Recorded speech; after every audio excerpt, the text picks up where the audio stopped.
እንዴት ታዩታላችሁ? መከላከያን የነካ ኢትዮጵያን የነካ የሚል ነገር ነው እንግዲህ የአብይ አህመድ የመከላከያ ክብር አባላት እያሰሙን ያሉ። እንግዲህ የነሱ ኢትዮጵያና የኛ ኢትዮጵያ የተለያዩ መሆን አለባቸው በኔ እምነትና የኛ ኢትዮጵያ ህዝቧን የምታከብር ዳር ድንበሯን በሰራዊቷ የምትጠብቅ የህዝብን ጥያቄ የሚመልስ መንግስት ላትናት። የነሱ ኢትዮጵያ ማለት ደግሞ አብይ አህመድ ማለት ነው። እንግዲህ በኔ እምነት አሁን በመትለው መንገድ ከሆነ መከላከያን የነካ ኢትዮጵያን የነካ የሚለው አባባል ሊሰራ የሚችለው ምናልባት ከዘመናት በፊት ያኔ የኢትዮጵያ መከላከያ ካራማራ ላይ የዚያድ ባሬን ወራሪ በተዋጋበት ዘመን በተለያዩ ቦታዎች የሚፈጸምበትን ትንኮሳ በተከላከለበት ዘመን ናቅፋ ላይ ምጽዋ ላይ ሀገር ጥበቃ ብሔራዊ ልዕልናውን ጥበቃ ቀይ ባህርን ጥበቃ በተሰዋበት ዘመን ሀገርን ከመፍረስ ለመታደግ ዋጋ በከፈለበት ዘመን ይሄ መዝሙር ያባባል ሊሰራ ይችል የነበረ ነው። አሁን ግን ያ ነገር ታሪክ ሆኗል። ዛሬ ያሉት የመከላከያ አመራሮች ዛሬ ያለው የመከላከያ ሰራዊት የሽብር ተግባር የሚፈጽም የሽብር ተቋም ነው። የአብይ አህመድ የግል ንብረት ነው። የብልጽግና የፖለቲካ መሳሪያ ነው። መከላከያው እየተማረከ ያለው ጠረፍ ላይ አይደለም። መከላከያው እየተማረከ ያለው ዳር ድንበር ሲጠብቅ አይደለም። መከላከያው እየተማረከ ያለው እየተመታ ያለው እየፈረሰ ያለው በአዋጅ በህገ መንግስት የተሰጠውን ተልእኮ እየፈጸመ አይደለም። ይልቁንም የራሱን ህዝብ ግብር ከፍሎ የሚያኖረውን ህዝብ ዋዳ ውስጥ ቤት ውስጥ በመግባት ሴት ልጆቹን የገበሬውን ሴት ልጆች እየደፈረ የአርሶ አደር ሚስቶችን እየደፈረ በድሮን የራሱን ማህበረሰብ እየጨፈጨፈ ስላለ ነው መከላከያው በቂ ምላሽ በፋኖ በኩል እየተሰጠው በየቦታው እየበተን ነው ያለ ነው። ፎርዛት ማተር እያንዳንዱ የተማረከ የመከላከያ አባል በየመንደራችን መጥቶ ጭምር ነው የተገደለው። ይሄንን ስምሪት የሚሰጠው ደግሞ አብይ አህመድ ነው። ስለዚህ መከላከያን መንካት አይቻልም የሚል ጥያቄ የሚያነሳ ሰው ይሄንን ጥያቄ ማቅረብ ያለበት መከላከያውን ለውርደት መከላከያውን ለብተና መከላከያውን ለሞት መከላከያውን ለመፍረስ እየዳረገው ያለውን አብይ አህመድን ነው። ይሄን ጥያቄ መጠየቅ ያለበት ይሄንን ፕሮፓጋንዳ ሊሰሩ ያሰቡ የሚዲያ ሰዎች የመጀመሪያ አድሬስ ማድረግ ያለባቸው መልእክታቸውን ለአብይ አህመድ ነው። ምክንያቱም እንዳነሳሁት ለብሔራዊ ተልእኮ የሚደራጅን ሰራዊት ለግሉ የቅዠት ፍላጎት አገር ውስጥ ያለውን የፖለቲካ ኃይል ደፍቆ በተለይ አማራን ህዝብ ደግሞ በባርነት ይዞ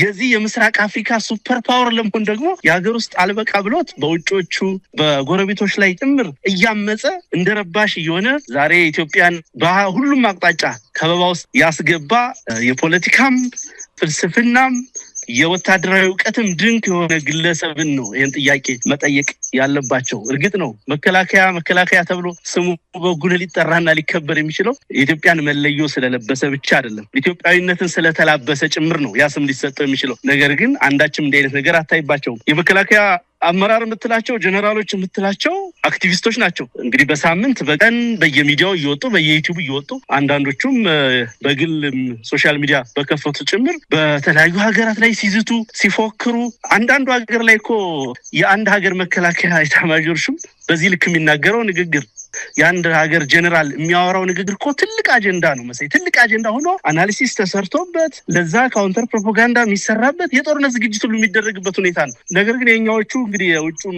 ኃይል ለመዳቸው መሰለኝ አሁን ላይ እንደ ውሻ ነው የሚጮሁት እና ንቋቸው ነው የሚያልፍ ጎረቤቶቻቸው ጭምር ንቀዋቸው ረስተዋቸዋል አይ ቲንክ እና መልስ መስጠትም ሰልችቷቸው በጅምላ አንዳንዴ በጅምላ የሳምንቱን የምናምን ደምረው መልስ ይሰጧቸዋል። አይደለም በሀገር ደረጃ ያሉት እኛ እንኳን በዛ ደረጃ ያልደረስነው ለነሱ መልስ መስጠት እስከሚያሰለቸን ድረስ የፖለቲካ ወሬ ሲያወሩ ነው የሚውሉት።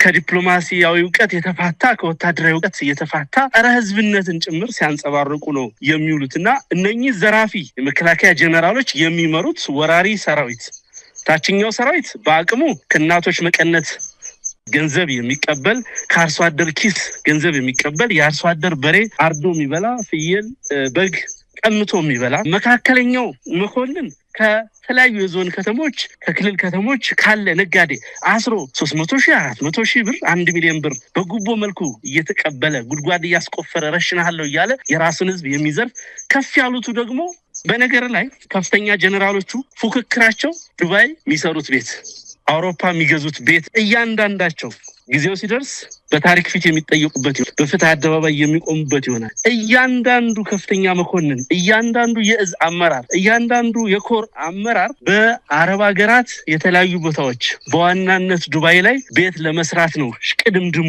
ቤተሰቡን እዛ እያሸሸ እያስቀመጠ ያለ ጀነራል ነው። በድሃ ልጅ ደም፣ በድሃ ገበሬ ልጅ ደም የሚቀልድ መኮንንን ነው እንግዲህ እነዚህ ሰዎች መከላከያ የሚል ግዙፍ ስም ሰጠው ሊያንቆለጳጵሱ የሚሞክሩት። ይሄ መከላከያ ነኝ የሚል አካል ከዚህ በኋላ ባለበት ቁመና እዚህ ሀገር ላይ በአቅሙ ልክ በቁመናው ልክ ቆየ ማለት የኢትዮጵያን የመፍረስ እድል በከፍተኛ ሁኔታ ስለሚጨምረው የኢትዮጵያን መኖር የሚፈልግ፣ የኢትዮጵያን ታሪክ የሚፈልግ፣ የኢትዮጵያን ቀጣይነት የሚፈልግ፣ ሰላም የሚፈልግ አካል ይሄ መከላከያ በቀዳሚነት መፍረስ እንዳለበት በጽኑ መስራት አለበት። ይሄንን ምለው ለአንድ ሀገር ህልውና መከላከያ የሚያስፈልግ መሆኑን አጥቼው አይደለም። ይሄንን ምለው ይሄ መከላከያ የብልጽግና ዘበኛ እንጂ የኢትዮጵያ ዘበኛ አለመሆኑን በተግባር ስላየሁት በተደጋጋሚም ህዝቡ ያረጋገጠው ጉዳይ ስለሆነ ነው። አብይ አህመድ ስልጣን ላይ ከወጣ ጊዜ ጀምሮ አሁን ያለው የመከላከያ ኃይል አንድም ቀን ለኢትዮጵያ ብሔራዊ አጀንዳ ደሙን አላፈሰሰም።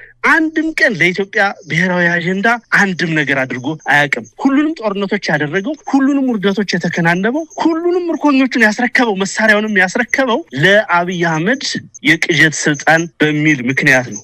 ለአብይ አህመድ አውራነት በሚል ምክንያት ነው። ስለዚህ ይህ ኃይል ከዚህ ተልኮ የማይፋታ እንዲሆን ያደረገው ደግሞ አመራሩ፣ ጀነራሎቹም ሌሎችም ከፍተኛ አመራሮች ከፍተኛ የሆነ የሀብት ዝርፊያ፣ ፉክክር፣ ሽሚያ ውስጥ በመሆናቸው ያንን ብሔራዊ ስሜታቸውን ሊያዳምጡበት የሚችሉትን እድል አጥተዋል። አንዳንዶቹ ዘመናትን ከ30 ዓመት በላይ 40 ዓመት በአመራርነት በወታደራዊ ተቋም ውስጥ የቆዩ ቢሆኑም በቅርብ ጊዜ ያዩት ነገር አጠቃላይ የገንዘብ እንቅስቃሴው በርዟቸውም ጭምር ይመስላል ሙሉ በሙሉ ወታደርነት የሚለው ከአእምሯቸው ላይ ጠፍቶባቸዋል።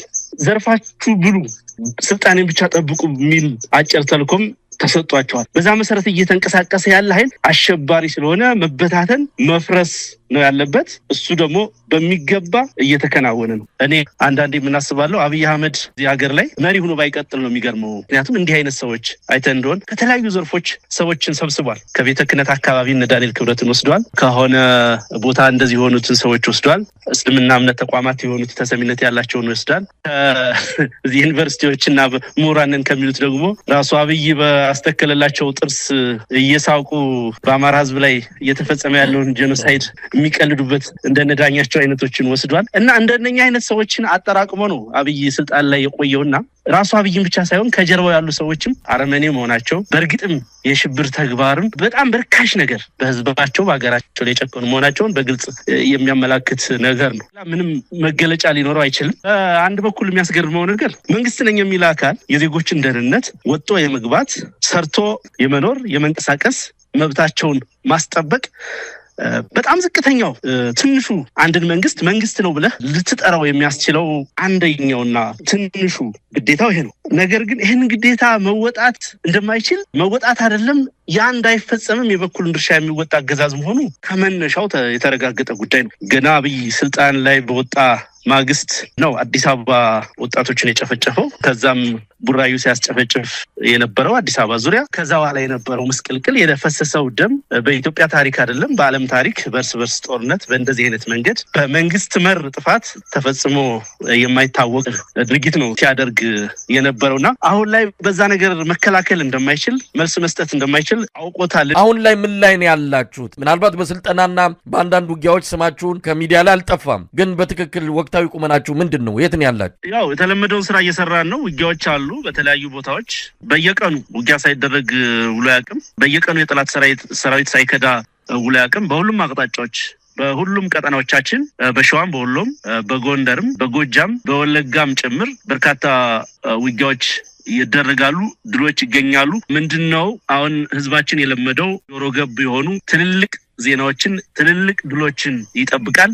እነኛን ድሎች ካልሰማ የድሉን ሁኔታ በደንብ ማጣጣም የማይችልበት ነባራዊ ሁኔታ ስለተፈጠረ እንግዲህ ያ ሁኔታ ሲፈጠር ይመስለኛል ነገሮች ድምቅምቅ የሚሉት እንጂ ከዛ በተረፈ የተለመደው ስራ ላይ ነን። የህዝባዊ ስራዎች ይሰራሉ፣ የማደራጀት ስራዎች ይሰራሉ። እዚህ የአንድነት ተግባራት ይሰራሉ። በጣም ብዙ በርካታ ስራዎች የሚከናወኑ ፖለቲካዊና ወታደራዊ ስራዎች አሉ። በሙሉ አቅማችን እንቅስቃሴ ላይና ስራ ላይ መሆናችን ያው መታወቅ አለበት። እያንዳንዱ በመጣ ጊዜ ሁሉ ወደ ሚዲያው በተደጋጋሚ መምጣትም አስፈላጊ ነው ብለን ስለማናም ኮሜንት የሚደረጉ ነገሮች ብቻ እንደዚህ ሲኖሩ አልፎ አልፎ ብቅ ማለት ያስፈልጋል። 24 ሰዓት ነው የፋኖ አመራሩ ስራ የሚሰራው። በብዙ ቦታዎች ከደህንነት ጥበቃ ጋር ተያይዞ እንደ ልብ በመንቀሳቀስ ረገድ በተለይ ከድሮን እንቅስቃሴ ጋር ተያይዞ የሚደረግ ጥንቃቄ ስላለ ያንን ጭምር ያመጣጠነ በየጊዜው ስብሰባዎች፣ ውይይቶች ስለሚደረጉ በዛ መሰረት ስራ እየተሰራ ነው ማለት ነው ባጭሩ።